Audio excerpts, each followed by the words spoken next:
इसमें ना जो आपको पहले गुलाबी रंग की बॉल दिख रही थी, अब उसमें कुछ काले काले धब्बे दिख रहे होंगे। हाँ, तो इनको हम सौर कलंक कहते हैं या सुसान स्पॉट्स कह लो हिंदी में ना, लेकिन हिंदी में बड़ा खूबसूरत नाम है, सौर कलंक कहते हैं। तो ये वो हिस्से हैं जहाँ से सूरज के किरणों से ज्वालामुखी उठ रही है।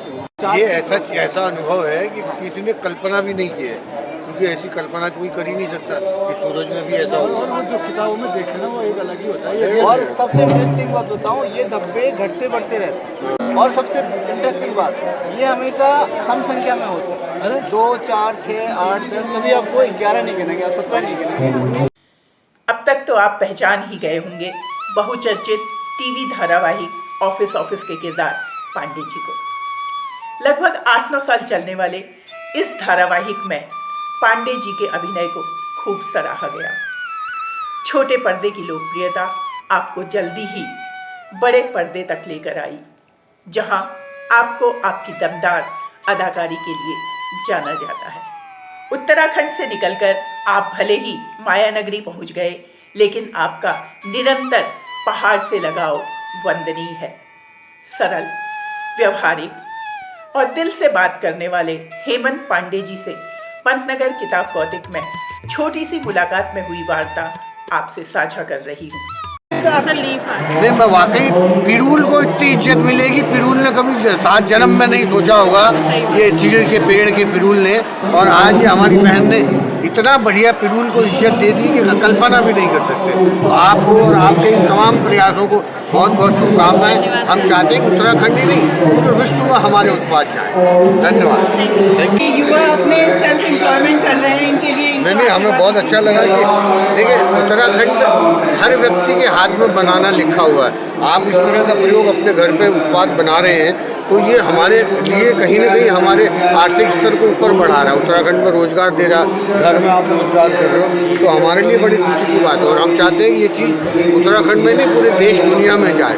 बहुत बहुत शुभकामनाएं। Thank you. ये क्या, ये किताब जो है ना, मैं इसकी राइटर में हूँ। तो ये मैंने कल लिख दी थी, क्योंकि मुझे पता था कि आप आ रहे हो, स्थापना दिवस भी है। मैंने 9 नवंबर का डेट डाल दिया था। आप पढ़ना, मुझे फीडबैक जरूर देना, मुझे बहुत अच्छा लगेगा। है ना इसमें है? नंबर लिखा हुआ है? नंबर है। हम बात करेंगे। तो छोटा सा आदमी है, तो मैं ऐसा कुछ काम नहीं कर रहा हूँ फिलहाल, लेकिन जो अपने स्तर पे जहाँ है जी सच्चाई से, वो उतना बिना किसी प्रतिष्ठा के जी निस्वार्थ सेवा कैसे की हाँ, क्योंकि उसमें ज़्यादा लोग डूबे हैं, हालांकि उससे निकलेंगे कैसे मुझे नहीं पता।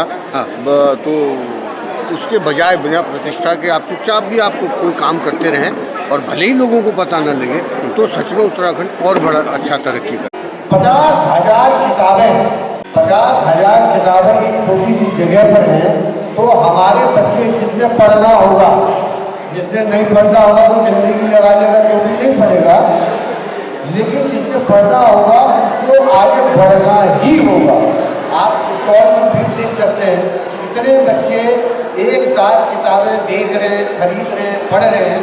ऐसा माहौल राज्य में अगर हर जगह हो जाए तो हमारी शिक्षा का स्तर संस्कारों के साथ बहुत अच्छा हो जाए।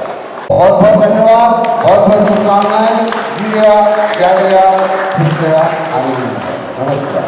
उनका कहना है कि अपने क्षेत्र के विकास के लिए अगर जरूरत होगी तो वो पूरी तरह से सहयोग करने के लिए तैयार हैं। साथ ही वो उत्तराखंड के बिगड़ते संतुलन को लेकर चिंतित भी हैं। मेरे ये पूछे जाने पर कि उत्तराखंड की उत्तराखंडियत को बनाए रखने के लिए किस तरह से प्रवासी उत्तराखंडी सहभागी हो सकते हैं, उनका कहना था, देखो हमारे कहने से कुछ होने वाला नहीं है, सच्चाई की बात तो ये है, क्योंकि उनके अपने कर्म है, उनकी अपनी सोच है, उन्होंने अपने जीवन को वैसा बनाया हुआ है, तो इसलिए हम किसी भी व्यक्ति को समझा नहीं सकते। लेकिन उसके भीतर से अगर ये आवाज़ आ जाएगी कि मुझे अपने घर के लिए, अपने गांव के लिए, अपने क्षेत्र के लिए कुछ करना है, तो वो हमारे समझाए बगैर भी समझ जाएगा।